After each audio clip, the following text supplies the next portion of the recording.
Everyone believed Duke Nathaniel Ashford had locked himself away because a carriage accident had crushed his ability to walk. They were wrong. The truth was something far crueler. For 3 years, no woman had dared stay by his side, until one agreed to marry him, asking for nothing in return. But on the night she finally kissed him, he whispered the question that had haunted him since the accident.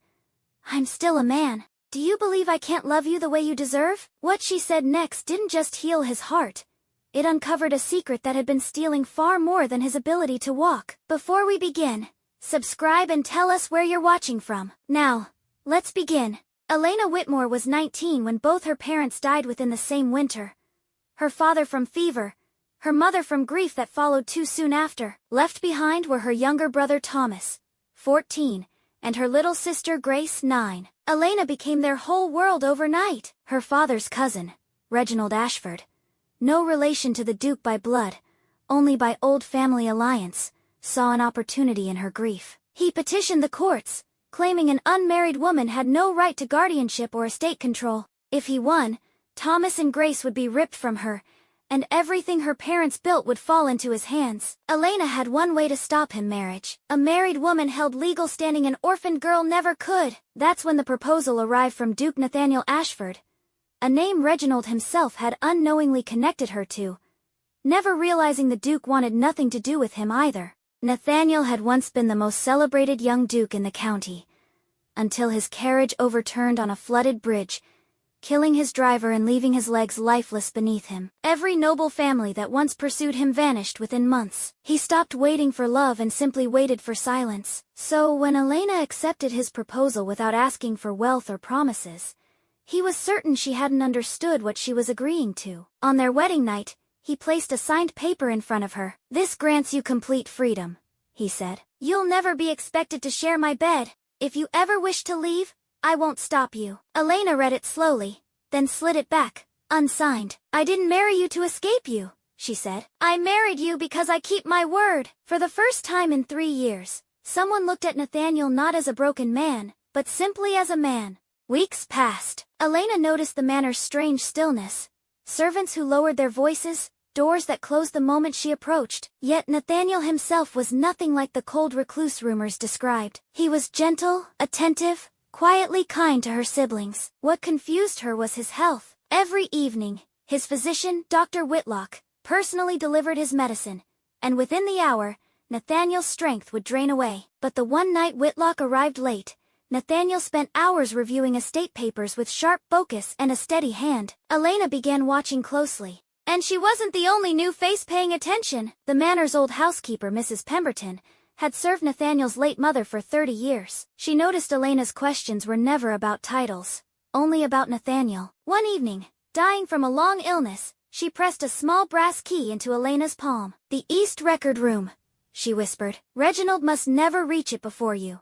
By morning she was gone. That night, Elena unlocked the forgotten East Record Room and found ledgers hidden behind decades of dust, payments to shell companies with no real offices, and worse, repeated, unexplained transfers to Dr. Whitlock, beginning mere weeks after Nathaniel's accident. She brought her findings to Nathaniel, but before she could gather enough proof, a maid discovered a poison vial hidden among Elena's belongings. Nathaniel's condition suddenly worsened overnight. The household turned against her in an instant. "She poisoned him," the trustees whispered. Nathaniel, weak but resolute, said only, "Evidence can be manufactured. My wife cannot." Elena was barred from his chambers, but not from the truth. Unable to investigate herself, Nathaniel turned to the one person he trusted completely, his childhood friend and former guard, Captain Hollis, a sharp-eyed soldier who had served beside him before the accident. Hollis chased the ledger trail beyond the manor walls. Shell companies,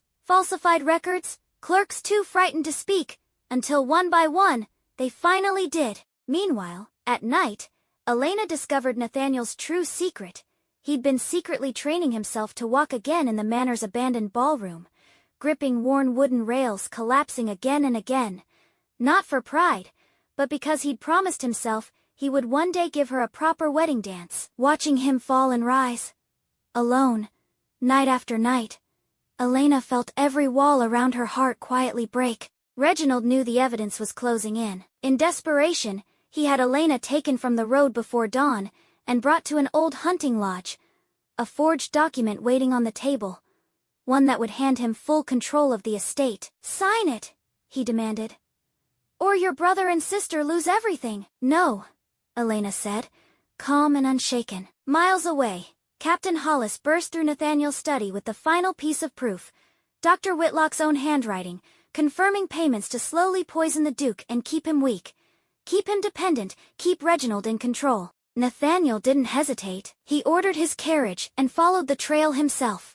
The lodge doors burst open. Nathaniel entered first, Hollis and the local magistrate behind him. Reginald tried to talk his way free, until Hollis placed the stolen ledgers on the table beside the forged document. Cornered, Dr. Whitlock finally confessed. "I altered his medicine for years. Reginald paid me. The weaker the Duke stayed, the longer he controlled the estate." Reginald was arrested on the spot, beside the very paper meant to steal everything Elena's family had left. Elena's name was cleared. Thomas and Grace's place in the family was secured forever. Weeks later, healing without poison for the first time in years, Nathaniel grew stronger by the day. Slowly, painfully, but surely. One evening, he led Elena back to the ballroom, now filled with soft candlelight instead of dust. Gripping the rails, he stood, trembling but upright, and took 3 unsteady steps toward her before his strength gave out. Elena crossed the last distance herself, catching his hand. He touched her face gently, and finally whispered the words he'd carried for 3 years. "I'm still a man. Do you believe I can't love you the way you deserve?" Elena placed her hand over his heart. "I was never afraid of what you could give me," she said softly. "I was only afraid of how much I'd already fallen in love with you." They shared their first true kiss. No pity, no duty. Only 2 people who had chosen each other through every storm. There was no orchestra, no grand hall of guests, just a husband who had crawled across a ballroom floor for a promise, and a wife who never needed perfection to know she was finally home. If this story reminded you that real love isn't about perfection but about choosing each other through every storm, drop a heart in the comments. Subscribe for more stories like this one.